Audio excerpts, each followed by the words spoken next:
Hey guys, welcome back to my channel. My name is Katie and I'm documenting my journey to lose 100 pounds. In today's video, I'm going to talk about what the AIP diet is, why I'm doing it, and what I hope it'll do for me. And I thought I would go ahead and do a grocery haul video so that you can see what I'm eating. So as some of you may know, in my last video, I talked about how I had been diagnosed with Hashimoto's thyroiditis, an autoimmune disease where my body is attacking my thyroid. So it causes it to be underactive, and underactive thyroid can cause many different symptoms. Some of my symptoms include dry, red skin. I get hives.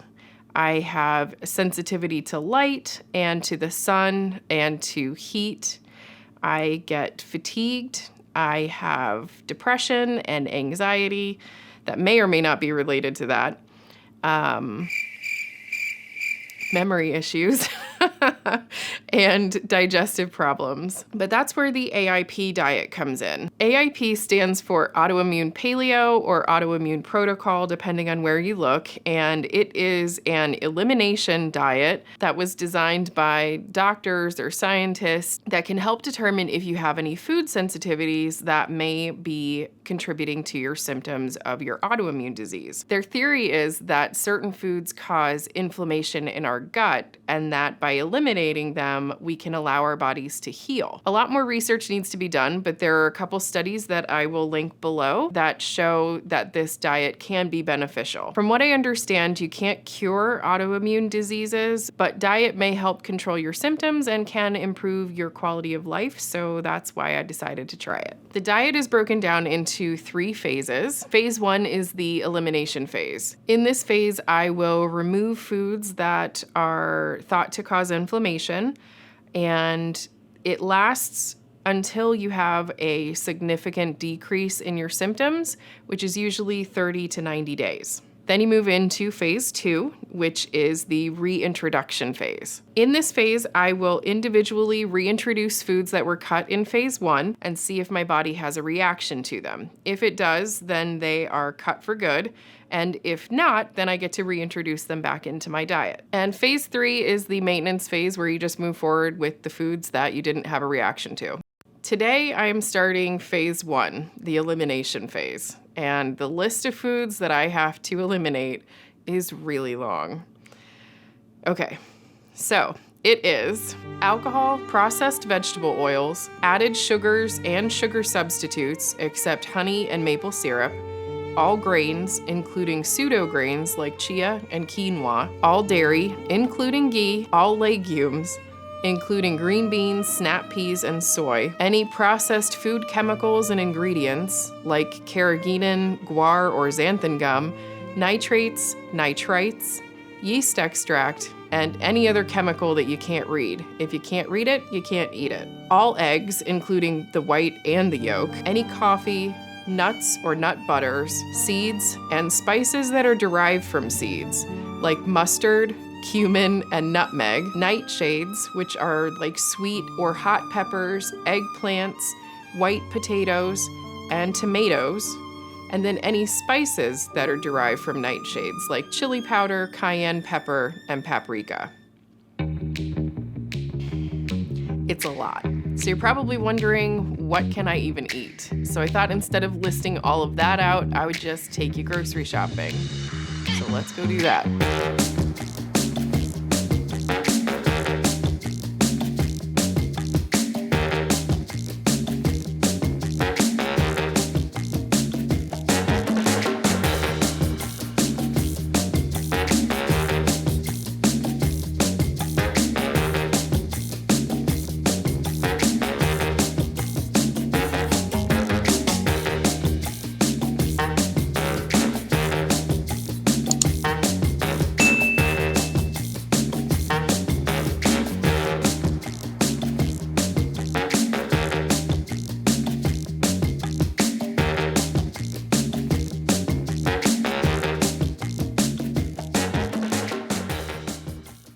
So as you can see, we went to a lot of grocery stores. So I'm trying to do this as cheap as possible. This diet is not super cheap. Having to cut so many things out of the foods, like even like healthy food in general is not usually super expensive, but because I can't have so many things in the food as well, everything seems to be way more expensive. And they want you to get organic food when possible.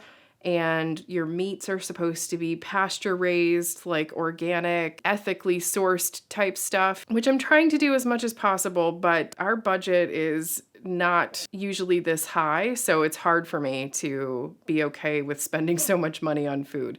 But I try to remind myself how much we spent on takeout and things like that, so hopefully it'll be okay. But that's why I went to so many stores. So I'm just gonna go ahead and start with my meats and stuff again so that I can get them back into the fridge. We have some bacon.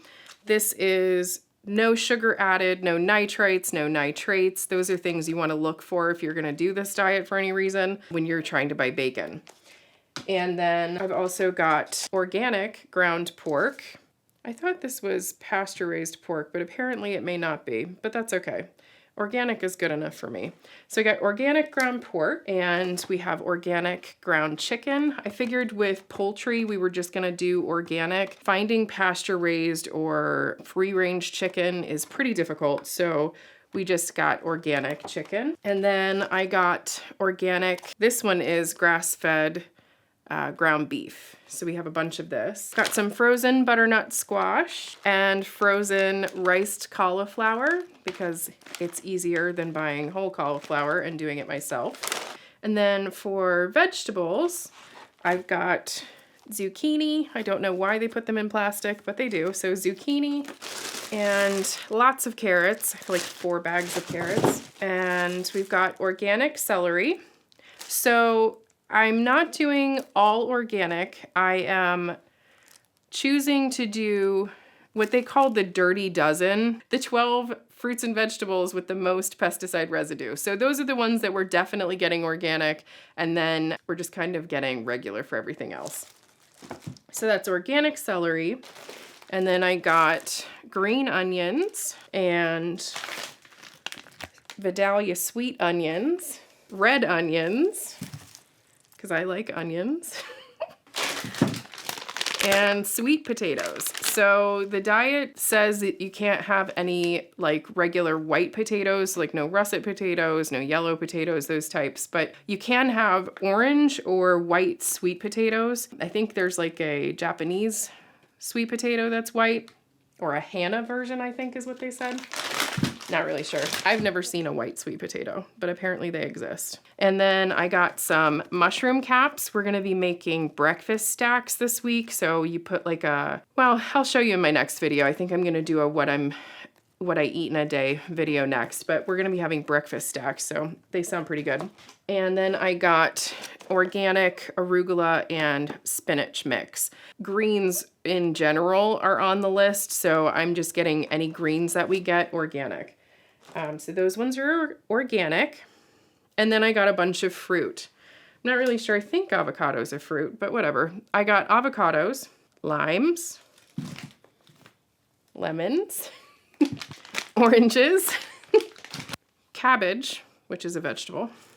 I got a cantaloupe because we're gonna make fruit salad. So we got cantaloupe, pineapple, watermelon, organic apples. This is another one that's on the list of the dirty dozen. So apples are gonna be organic. And then this is the #1 offender for pesticide residue, like years and years and years in a row. So strawberries, if you're gonna eat them, you should probably get them organic because they're probably gross if you don't.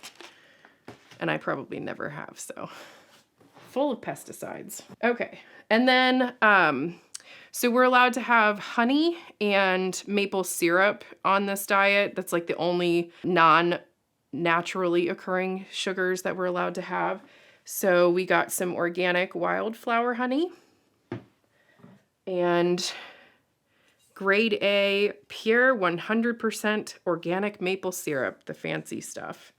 And then I got some white wine vinegar because I didn't have any. This brand is really good for vinegars. They don't add any sulfites to them. There is naturally occurring sulfites in vinegar, so there's nothing you can do about that, but some brands actually add them. I have no idea what they do, but they're apparently not good for us. So this is the brand that I get for vinegar because they don't add any of them. And then we got pink Himalayan salt because for some reason that's apparently better for you. And instead, because I can't have any soy products, I can't have any soy sauce, which is really depressing, but there is coconut aminos. So if you've never heard of this before, it's made from the sap of a coconut tree. I don't know what they do to it, but it sort of tastes like soy sauce. It's a substitute for it. It's not 100% like soy sauce, but it does make dishes taste like you've added it, kind of. So you can sort of trick yourself. And then one of my favorite things ever, black olives. These are another really hard thing to find unless you have Whole Foods, which I think everybody does now because they're owned by Amazon and Amazon's everywhere. They add citric acid, which we're not supposed to have on this diet either, to olives. So finding olives that don't have citric acid made me super happy. I'm gonna have those as snacks. And then for Chris, because I can't have eggs on this diet, we got some organic cage-free brown eggs, like the fancy looking eggs, for him to eat so that he's not as deprived as I am. I basically can't have anything other than water to drink because everything has added sugars to it. But LaCroix, I think that's how you say it, LaCroix maybe? I can't understand a word you said the whole time. I don't know. LaCroix has just essence added, which I'm not really sure what that means, but it doesn't have any sugar added.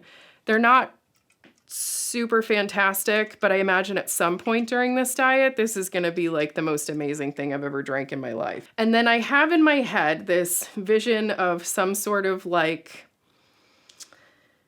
what are they called? If you like pina coladas. Pina colada thing, where I'm going to take coconut water, which I'm allowed to have that doesn't have anything added to it. So coconut water and coconut milk that doesn't have any guar gum, which apparently they add to like every brand except for this one and maybe one other, and pineapple. And I'm gonna freeze the coconut water. I'm possibly gonna mix it with the coconut milk, I'm not sure yet, but I'm gonna freeze the coconut water and mix it in a blender with the coconut milk and the pineapple and make some sort of like frozen pina colada thing. And I'm thinking that that's gonna be pretty good, but I have no idea. We're gonna see what I can do with it. So I'm gonna be drinking tons of water, which is good. I usually drink water anyway. And those drinks, and you can have like herbal tea. So as long as it doesn't have any soy lecithin, I don't know, lecithin or lecithin, one of the two. Lecithin. You have to check your herbal teas and make sure that they don't have any of that added because they add it to a lot of them. I'm gonna be having chamomile tea with no sweetener, which is gonna be hard. Maybe add some honey in it, I'm not sure. Lots of water and some LaCroix and my pineapple drink. I think that's gonna be like all I'm gonna drink during this time, so probably tons of water. Whole lot of water, and that is my grocery haul for the week. I will do another video next week where I show you what I'm doing with all of this stuff so that you can see what kinds of crazy recipes I'm making. But thanks for watching, and I will see you next week. See ya.